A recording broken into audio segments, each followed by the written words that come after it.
Good evening, fellow astronomers, astrophotographers, space maniacs. You maniac! I blew up my telescope mount. You blew it up! I don't know exactly what went wrong. Could have been any number of things. I think I might have had the stepper drivers in backwards. I may have spilled something on it. I don't know. But for whatever reason, nothing's working. Lights are coming on that shouldn't be coming on. Lights aren't coming on that should be coming on. And rather than troubleshoot that big catastrophe, I'm just going to build one from scratch. And I've seen a few messages on the boards lately about people, saying, this is my first time doing something like this. I'm a little nervous. What are some tips? And I thought I would just make a video about building an Onstep board from scratch, so anybody who wants to can watch. I am by no means an expert, but I have built one that worked before, so I feel pretty confident that I can walk you through it. So yeah, you'll want to read the instructions. I'm building the STM32 blue pill kit. That's the one I built before. It wasn't too difficult. And Dave Schwartz and Khalid from the forums wrote a pretty nice set of instructions. You'll want to print these out and follow them carefully. You'll read them all the way through before you build anything, and then read them again, and then start putting it together. So yeah, this is the Onstep board. Looks very cute. It's a blue one. My last one was green. This looks like the hand controller board. I didn't order this, but I'm glad it's in here. And then here's all the modules. So go through, figure out what you need, take inventory, lay everything out. There's the Wi-Fi, the blue pill. Here are the resistors, LEDs and such, connectors. Here's the DC buck converter. Looking for, okay, here it is. Here's the EEPROM with the battery backup on it. Now, if you haven't done a lot of soldering, you should practice, because you do need to do some pretty small pins on these things. So yeah, get some wires, figure out, how to solder small things. You want to, make sure your joint is clean. Apply a little flux to the joint, heat one side of the joint, and then touch the solder to the other side and let the heat pull it through the joint. And you want to make sure you get it hot enough so that it sucks the liquid solder down into the joint, because sometimes you'll melt it on there and you'll have a little ball on the end of it and it'll look cute, but it will not be joined correctly. What you want to do is, like when you're soldering these pins into these boards, you'll want to see a little tent on the top of that pin so that the solder has been pulled down into the joint. You don't want a ball on the end of it.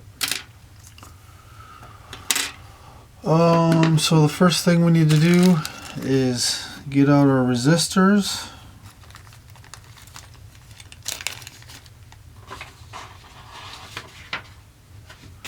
.470 ohm resistors.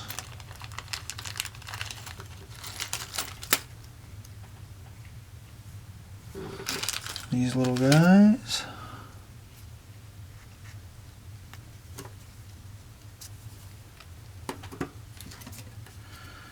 And you will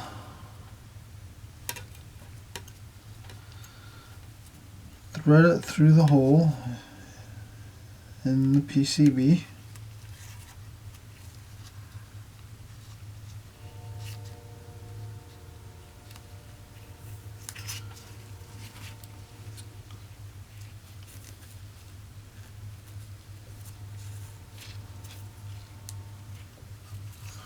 And you want to get it nice and flat to the board. You don't want it up high getting caught on things. So you'll push it down like that, and then flip it over and pull the leads apart a little bit so it'll hold it in there while you solder it. Like that. See, now it's being held down to the board and the leads are pulled apart. Now we'll take and dab a little flux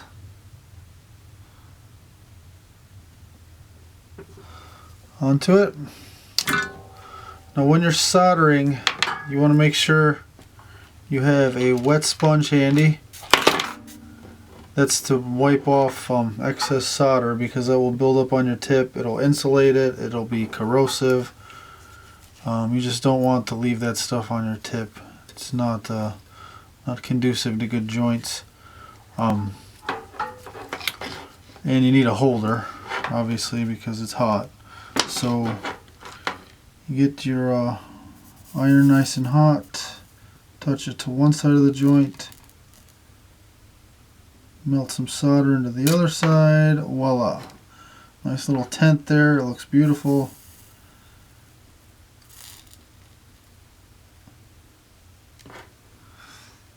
And after the solder starts to melt and flow, just hold it for another beat. Don't pull it off, and pull the solder away before you pull the iron away, because if you pull the iron away first, the joint might cool and then your solder will be stuck to it, and then you'll have a mess.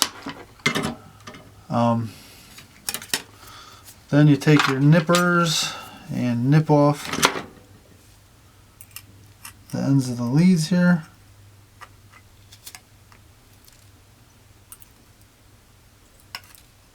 Like that, and there you go. There's a nice solder joint. And you can see on the other side how it's pulled how it pulls the solder right through the joint to the other side, and it makes a real nice connection there.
now what we're gonna do before we get too far, before we forget, we have to tune this DC to DC converter to a 5 volts, because if you run more than 5 volts through the board, you're gonna fry it. I've got my power supply hooked up to it, and you can see on the input side of the converter I'm getting my 24 volts, and on the output side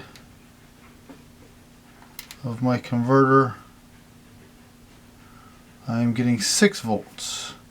So what we do is get a little tiny screwdriver on this pot and turn it down until we're getting exactly 5 volts out of there.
Okay, that is all the soldering you need to do on this board.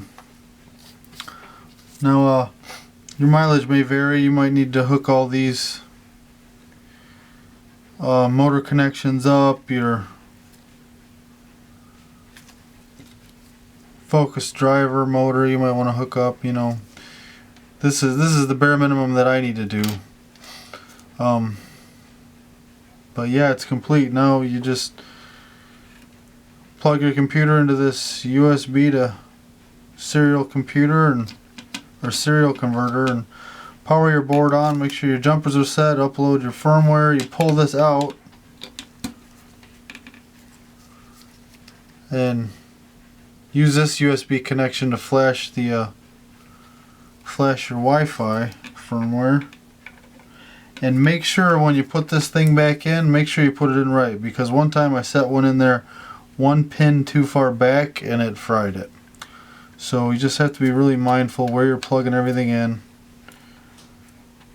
that the power's off when you're plugging and unplugging things. And after you get done with all this soldering, you need to go, I got a Q-tip, you know, Q-tips, rubbing alcohol, and clean all this solder off. I discussed it earlier, but you just want to go through and get it off all the contacts off the back of the board, because it's just gonna trap dirt, eat away at your metal. You know, you just need to get it all cleaned off of there. So go and clean up your board and plug everything in, and good luck to you. Thanks for watching.